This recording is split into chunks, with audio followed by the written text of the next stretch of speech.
touch. Delicate. Fairy fingers. There's nothing delicate about your touch. I didn't choose the right shirt though. You know when you get so angry you rip a pocket off? just randomly, just. Well, it's not fucking there. I've never seen. You know what? Fuck it. Let's make that a thing. A thing. Like let's get people angry and ripping off pockets. Yeah, just like fuck it. Just next time somebody upsets you in the workplace, if they have a pocket, rip it off. Like that's just. I had your day going shit. There's a backstory anyway. behind it though. Yeah. Yeah, I've had this shirt for fucking since I started powerlifting like a good 18 months ago. Yeah, and it shows just how like easy powerlifting is on your apparel. Like you can totally just keep training with the same shirt. Like it doesn't. It counts as nudity, right? I mean, it's not in my belly. Yeah. All the power. Yeah. Demonetized. Just crunch. Oh no, all our 43 subscribers. Yeah. 44, thank you. 45 now because of that comment. Yeah. Oh, jeez. But anyway. Just for a reference, it is 5,000 degrees. Yep. We've moved to Venus, the hottest planet in the solar system. Because, we thought that was a good idea. It turns out it's hot as balls. And that is a very accurate figure of speech here. Yeah, so, but being realistic, it is north of 40 degrees today. That's the reason why we're not shooting in our usual amazing studio of Dylan's car in the parking lot. The El Prado. El Prado. Yeah. Chateau de Prado. The Toyota. Anywho, we can review. So now, like 3 minutes into this video about powerlifting, we're going to talk about powerlifting. Yeah. Let's kick it off. Yep. With day one. Day one. Squats for you, deadlifts for me. Yep. Squats for me. Absolute shit. Yeah. Garbage, trash. Didn't do them. Yeah, didn't squat. But there is actually something behind that. So any person who has any sort of mobility issues at all through the upper body, especially through your chest, shoulders, you'd probably have experienced this. Shoulder and elbow issues, squatting low bar. Dylan especially as he's thickened up through his back, has had to work a lot more on mobility. Yeah. And also look at more physiotherapy, chiropractic, general sort of physical therapy stuff, trying to get him to move. So if you want to fill us in on the sort of stuff you'll be doing to combat this, this elbow, shoulder basically issue. To sum it up, the way it all started in my scenario, because there's a lot of people saying, "Oh, I got bad elbows from low bar squatting," but it's not the same for everyone. In my case, I tore my rotator cuff 5 years ago, and because 5 years ago I was 18, and who wants to do anything when they're 18? Didn't do any of the rehab, which is now it's biting in the ass. Because now the infraspinatus is damaged as fuck, and getting that external rotation is just putting a lot of pressure through the rotator cuff and causing a lot of pain. Got a lot of referred pain through my elbow, through the bicep, tricep, makes benching hard, and then just a whole world of problems. But when you have these sorts of injuries and stuff, don't just try and grin and bear it. The best thing to do is to get treatment. Yeah. And that's exactly what I've been doing. Been given a bunch of exercises to do because every physio's going to just prod around and do some needling, massage, get the elbow in there, and then send you your way. But my guy's been giving me some exercises which I will clip into this video.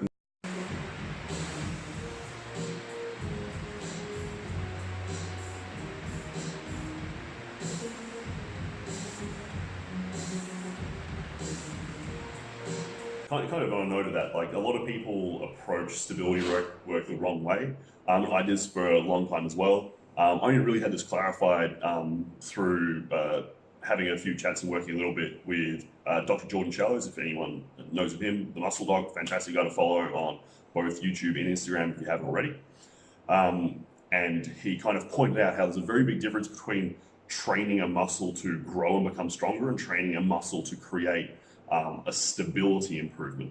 You need to train it in a way, like as Dylan said, like it's not the fact that he's pressing and making these muscles stronger, it's the fact that it is actually working in the function of stability. Like he's not going and going, oh, like my rear delt and my infraspinatus and stuff like that. He's not trying to go and do and work them actively, contract them and contract them and contract them. He's using a movement that actively uses the stability component, just emphasizes it a bit. That's by far the best way to do it. Like I used to have issues with my rear delts for stability for ages, did a ton of rear delt flies and stuff like that. And I'm not saying that won't help, but it only really started to help when I started doing more stability specific movements to try and help that. So, and to sum it all up really as well, you had rear delt issues, I have rear delt issues, but they're not the same. Yeah, absolutely. At the end of the day, go get it checked out, get it sorted. Yeah, see a professional. See what's specific to you. Yeah. Anyway, okay, to sum up all of that, I did the squat this week, worked up to my last warm-up, and I was, you could contest this, I was sitting on the bench just holding this arm, just like, oh. Yeah, just in agony. Yeah, like, not just physically, but mentally, I was just hurt. Because it's, it is one of those things, but as of now, I've got 2 sessions in this week with my chiro, and mentally, I feel better, you can probably see a little bit better. Oh, absolutely. And, but to sum up that, didn't squat, all good, next week, move on. Yeah. And there's a lot to be said about that. Like, there's too many people who, like, especially in powerlifting, because there's this whole, like, no pain, no gain, fucking keep to the grind mentality.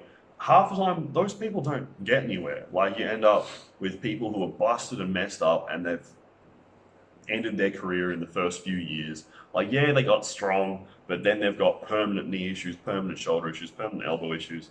Just learn when to take your foot off the gas and just let the body recover. Like, it's better to miss 1 session now than 10 sessions in a row from now because you've just gone, oh, I think I'll be okay. Yeah. Yeah, so moving on from that, I deadlifted. Kind of changed the way I was approaching deadlifts for the rest of this peak. So just because I honestly haven't handled a lot of heavy weight in recent times, I haven't lifted heavy really since May, where I was at the Kern US Open. So I've been working up to a few heavy singles in most of my movements and then dropping back for some volume. Pulled 2 singles at just 275.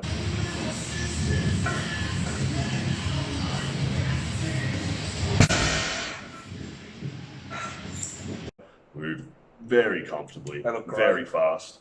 Like, it felt a little bit heavy in my hands, but I think that's just the fact that the most I've had in my hands since May was like 250. So like, it's because it is heavy in my hands. It's more than what I've had. You are slightly lighter than you were then as well. Definitely. Like, I'm probably 5 kilos lighter than what I was. And that makes a big difference. Yeah. Like, it really does, and you move that way really well. Yeah. And especially if it's singles as well, I mean, you can't really complain. Yeah. So after that, I dropped back to just 255, pulled some more triples there, just nailing that technique, getting some volume in. Felt really good, moved really well. And then moving on from that, we get into our second day of training, so pressing day. Yeah, that was Wednesday. No, for me it was Thursday because I had more treatment on my shoulder. Yeah, so for me that was worked up to 175, 2 singles, which went really well.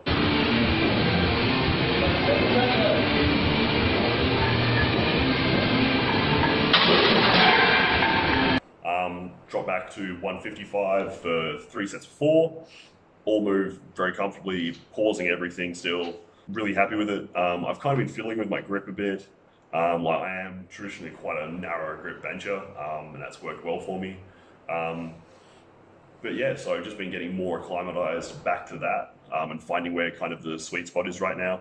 I do feel like after my time training under Andy, my chest is a bit stronger than what it was last time I was at this body weight. So although I've brought my grip in slightly from when I was at my heaviest, it's still probably wider than what it was last time I was at this body weight. So that feels good, and it feels like it'll develop well, and hopefully I can keep adding on muscle mass up to ProRaw and get the best bang for the buck out of that.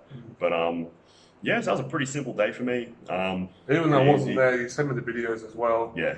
And you're looking a lot more stable. Yeah, that's the big thing. You're not moving all over the place as much. Yeah. And which is a huge thing in all lifts, really. Yeah. Having that stability and support when you're holding the heavier weights, especially when you're going for a heavy single. Yeah. Look good, look comfortable, and it's in the right direction. Yeah. So the subtitle for today's release of the week in review is "Get Stable." Like there's stability. You can't fire a cannon from a canoe. Like you can't do it. Like that would be impressive as fuck. Yeah. Like, if you can fire a cannon from a canoe, please load that video. That'll be awesome. I will absolutely watch it. Yes. But yeah, absolutely. Like it's again, I guess it's just because it's he's on my mind. Mentioning before, Jordan Shallows had a quote regarding what strength was, and it was being an immovable object and an unstoppable force. It's both. It's not just being able to push crazy weight, it's being able to resist crazy weight. So that might change your perspective a bit on what developing strength is. But moving on to your pressing. Yep, on the Thursday was my secondary bench day, because I've decided to not do a second benching movement. Well, it is a bench movement. It's not flat bench. Yeah, so I'm doing incline bench. And I worked up to 3 sets of 5 of 140.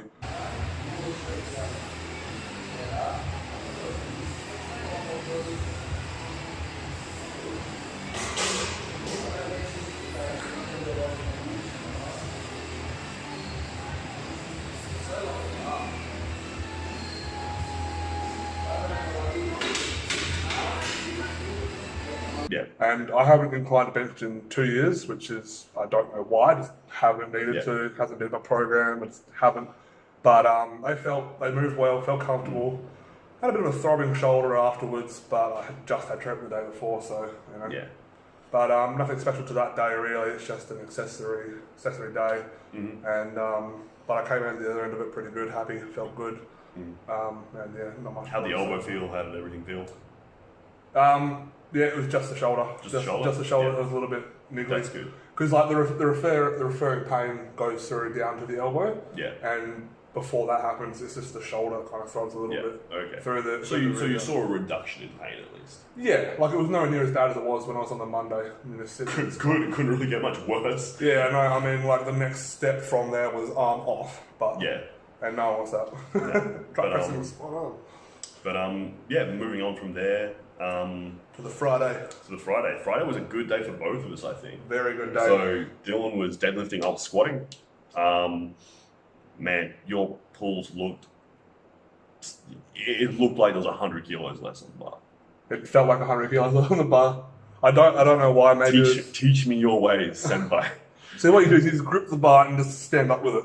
Oh, okay. Yeah, that's what you're doing wrong. Okay, I fucked that up. Basically all I'd changed for deadlift this week was I brought my grip in a little bit. Yeah.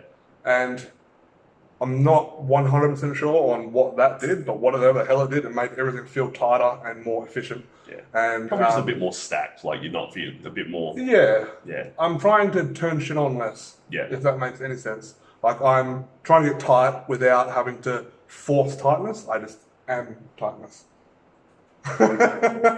That's some Miyagi shit. Just but I think kind of something that Dylan and I talk about sometimes, what you refer to as passive tightness versus active tightness.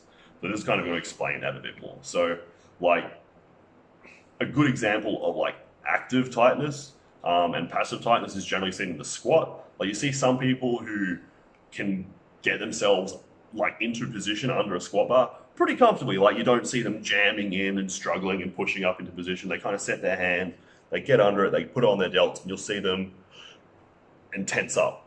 That's an active pull of tension. They're actively creating all that tension for their squat.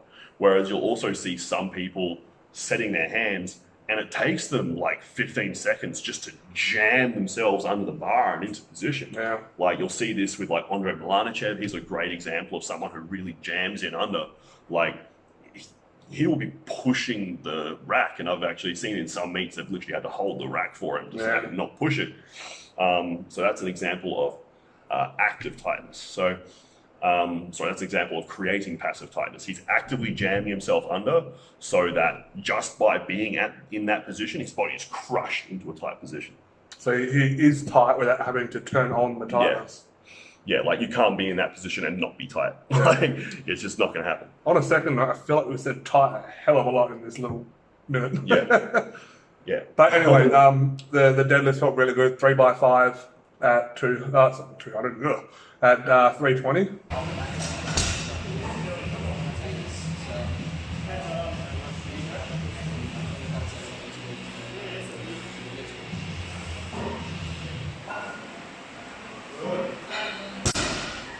Yep. So 705 pounds is a kind of a magical number. Yep. That was my third pull at my first mate. Which was like 3 months ago. No. 2017. That was 2017. So that was a few meets ago now, but it's Yeah. not as long ago as it really should be for someone who's probably going to pull 100 kilos more than that soon. Yes. They felt very good. It felt very promising. Everything just clicked then. Yeah. And as the session went on, the weight felt easier. Yeah, the last set was probably the best looking one. Yeah. Moving on from that, I squatted that day. Actually tried out a new pair of wraps. So tried out the new Lilybridge wraps. Well, they're not really that new anymore. New for you. But new for me. And honestly, they felt pretty good. So I'll be sticking with them for a little while, see if they can provide any benefit, see if they can trump my previous wraps, but we'll have to wait and see until it starts getting proper heavy. So I hit 2 singles at 285.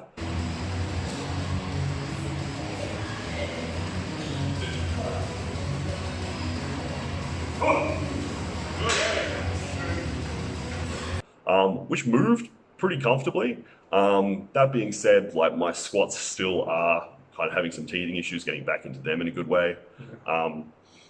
So I probably cut a little bit of depth on both of them. I came out quickly, came out powerfully, felt good, but I probably need to sink them another inch. Well, the thing is though, when we have a judge who judged big dogs in our gym, she's gonna be very, on the money. So if she says you're within a certain range, you know that you're going to be pretty close. So you can't really argue with that too much. Yeah, so that was Zoe Kruger, who was one of the judges for big dogs, who pretty much said I was pretty much at parallel, which is nice that I'm close, but I'd rather actually just be there. You always want to be under. Yeah, it's like, you're just going to break parallel. Yeah, I was going to say, like, you can be close with a world record, nobody gives a shit. Almost got it. Well, you didn't. But yeah, so that was a really good day for me. Dropped back, hit a little bit of extra volume, but yeah, honestly, that was a pretty good day in general. And yeah, from that moved on to next day, which was me training again solo because Dylan was getting more work done because he's had a lot of physical therapy this week. So that was more this week as well. Yeah, good. Which was my accessory bench day. So right now, my accessory bench day, I'm doing ram bench. So that's I'm using a Titan ram. Hit 2 doubles at 185. Oh my God.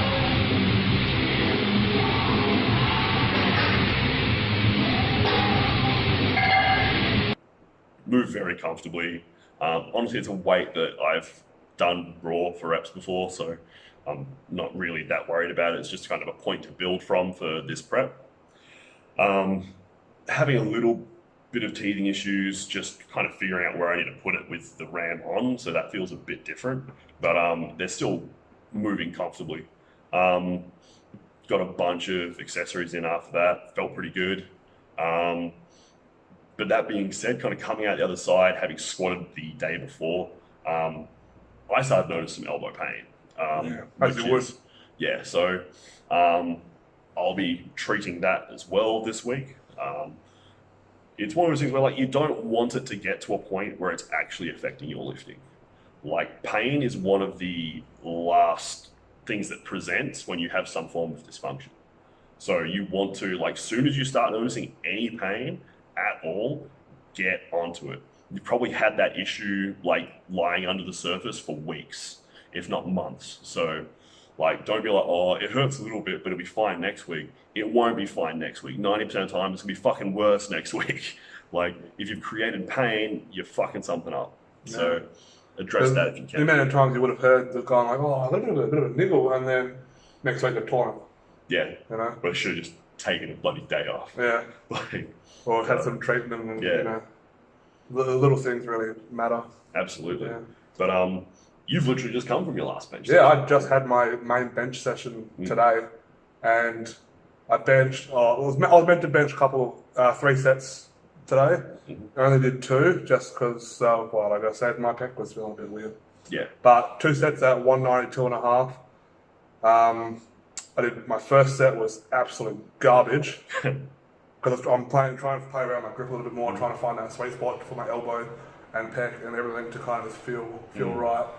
And that wasn't working for me. That first set was just, oh god, I was like, nah, not doing it. And then so I reset, got my hands a little bit wider, and yeah, redid it and just smashed out set of 5 like it was nothing.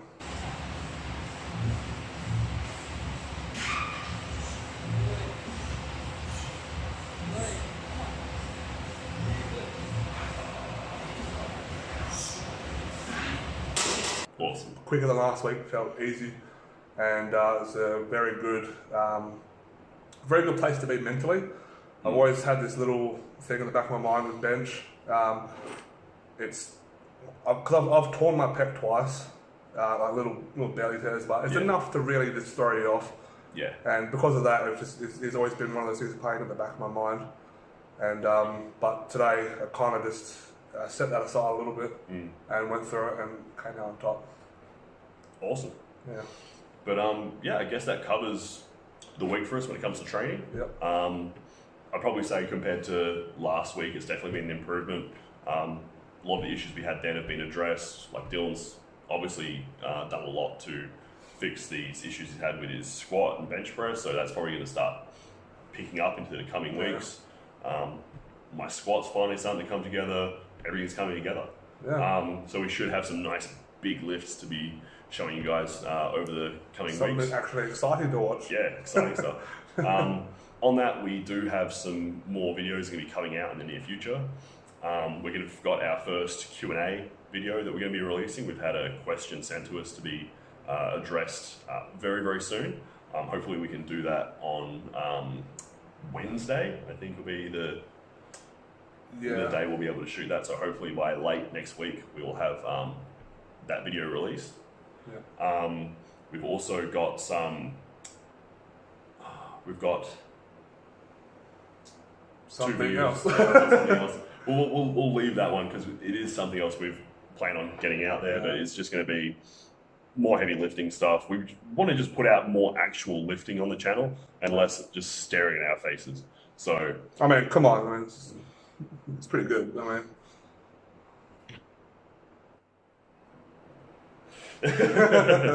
But yeah, that's it. That's it. Yeah. We'll see you guys next week.